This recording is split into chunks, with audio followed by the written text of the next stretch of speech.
Piece begins with a smile എന്ന ലോകത്തോട് ഉറക്കെ ഉദ്ഘോഷിച്ച ഒരു മഹത് വ്യക്തിത്വമാണ് മദർ തെരേസ.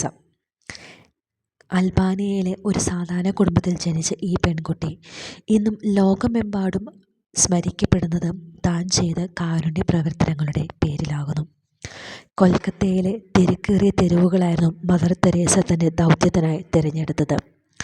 ലോകം ഒരു കൂട്ടം ജനങ്ങളെ ദരിദ്രരും പാർശ്വവൽക്കരിക്കപ്പെട്ടവരുമായി കണ്ട് തെരുവുകളിലേക്കും ഓടകളിലേക്കും വലിച്ചെറിയുമ്പോൾ ആ മക്കളെ നെഞ്ചോട് ചേർത്ത് പിടിക്കുവാനും അവർക്കായി അഗതി മന്ദിരങ്ങളും അനാഥാലയങ്ങളും സ്ഥാപിക്കുവാനും മദർ തെരേസയ്ക്ക് കഴിഞ്ഞിരുന്നു. കൊൽക്കത്തയിലെ തിരക്കേറിയ തെരുവുകളിൽ മദർ തെരേസ ദരിദ്രരെ സഹായിക്കാൻ അർപ്പിതരായ ഒരു കൂട്ടം സഹോദരിമാരുടെ മിഷണറി ഓഫ് ചാരിറ്റി എന്ന സന്യാസിനി സമൂഹം സ്ഥാപിച്ചു. നിരവധി സ്കൂളുകളും വിദ്യാഭ്യാസ കേന്ദ്രങ്ങളും സ്ഥാപിച്ച മദർ തെരേസ ക്ഷേമത്തിലൂടെയും ജീവകാരുണ്യത്തിലൂടെയും ദരിദ്രരിലേക്ക് എത്തിച്ചേർന്നുകൊണ്ട് വിദ്യാഭ്യാസ മേഖലയിൽ കാര്യമായ സ്വാധീനമാണ് ചെലുത്തിയിരുന്നത്. ദാരിദ്ര്യത്തിൻ്റെ ചക്രം തകർക്കുന്നതിനും തങ്ങൾക്ക് തന്നെ മികച്ച ഭാവി കെട്ടിപ്പടുക്കുന്നതിനും വ്യക്തികളെ ശാക്തീകരിക്കുന്നതിനും വിദ്യാഭ്യാസം അനിവാര്യമാണെന്ന് അവർ വിശ്വസിച്ചിരുന്നു. അങ്ങനെ ദരിദ്രരും പാർശ്വവൽക്കരിക്കപ്പെട്ടവരുമായ സമൂഹങ്ങളിൽ നിന്നുള്ള കുട്ടികൾക്ക് വിദ്യാഭ്യാസം നൽകുവാൻ മദറിന് പ്രത്യേകം സാധിച്ചിരുന്നു. തൻ്റെ വിദ്യാഭ്യാസ സ്ഥാപനങ്ങളിലെ കുഞ്ഞുങ്ങൾക്ക് വിദ്യ പകർന്നേകുന്നതിനോട് ഒപ്പം തന്നെ അനുകമ്പയുടെയും സഹാനുഭൂതിയുടെയും സേവനത്തിൻ്റെയും മൂല്യങ്ങൾ പകർന്നേകുവാനും മദർ തെരേസയ്ക്കും അതോടൊപ്പം അവിടെ ജോലി ചെയ്തിരുന്ന ഓരോരുത്തർക്കും പ്രത്യേകം സാധിച്ചിരുന്നു. 1979 സമാധാനത്തിനുള്ള നോബൽ സമ്മാനം സ്വീകരിച്ച മദർ തെരേസ അന്ന് തിങ്ങി നിറഞ്ഞ സദസ്സിന് മുൻപിൽ തൻ്റെ ഒരു അനുഭവം പങ്കുവെക്കുകയുണ്ടായി.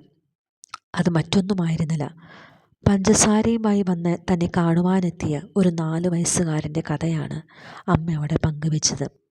ആ കഥ ഇങ്ങനെയായിരുന്നു. തൻ്റെ അനാഥ മന്ദിരത്തിലെ കുഞ്ഞുങ്ങൾക്ക് മധുരം നൽകാൻ കഴിയാതെ വന്നപ്പോൾ മദർ തെരേസ കൊൽക്കത്തയിലെ പല ഭവനങ്ങളിലും പല സ്കൂളുകളിലും മധുരത്തിനായി കയറിയിറങ്ങിയിരുന്നു.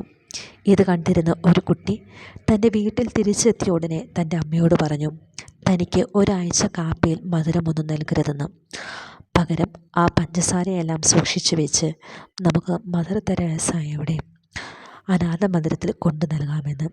അങ്ങനെ ഒരാഴ്ച താൻ സൂക്ഷിച്ചു വെച്ച മധുരവുമായി മദർ തെരേസയുടെ അനാഥ മന്ദിരത്തിലേക്ക് കടന്നു ചെന്ന ആ പയ്യൻ ഇങ്ങനെയാണ് പറഞ്ഞത്, അവർ കുട്ടികളാണ്, അവർ മധുരം ഈ പ്രായത്തിൽ കഴിക്കട്ടെ എന്ന്. അതെ, നോബൽ സമ്മാനം വാങ്ങിക്കുന്ന ആ തിങ്ങി നിറഞ്ഞ സദസ്സിന് മുൻപിൽ ഈ 4 വയസ്സുകാരൻ്റെ കരുതലിൻ്റെ കഥയായിരുന്നു അമ്മയ്ക്ക് പറയാനുണ്ടായിരുന്നത്. തുടർന്ന് അമ്മ ഇങ്ങനെയും പറഞ്ഞു വെച്ചു, എല്ലായ്പ്പോഴും പുഞ്ചിരിക്കുക. ഏത് സാഹചര്യമായാലും നിങ്ങളുടെ മുഖത്തെ പുഞ്ചിരി മായാതെ നിൽക്കട്ടെ. കുടുംബത്തിലുള്ളവർക്ക് വേണ്ടി നിങ്ങൾക്ക് സമയം ചെലവഴിക്കാൻ സാധിക്കട്ടെ. അതെ പ്രിയ കൂട്ടുകാരെ, ഒന്ന് പുഞ്ചിരിച്ചാൽ തീരാവുന്ന പ്രശ്നമല്ലേ നമുക്കെല്ലാം ഉള്ളൂ. തിരിച്ചറിവിൻ്റെ അവസരങ്ങളായി ഈ ജീവിതത്തെ മാറ്റിമറിക്കുവാൻ നമുക്ക് ഓരോരുത്തർക്കും സാധിക്കട്ടെ.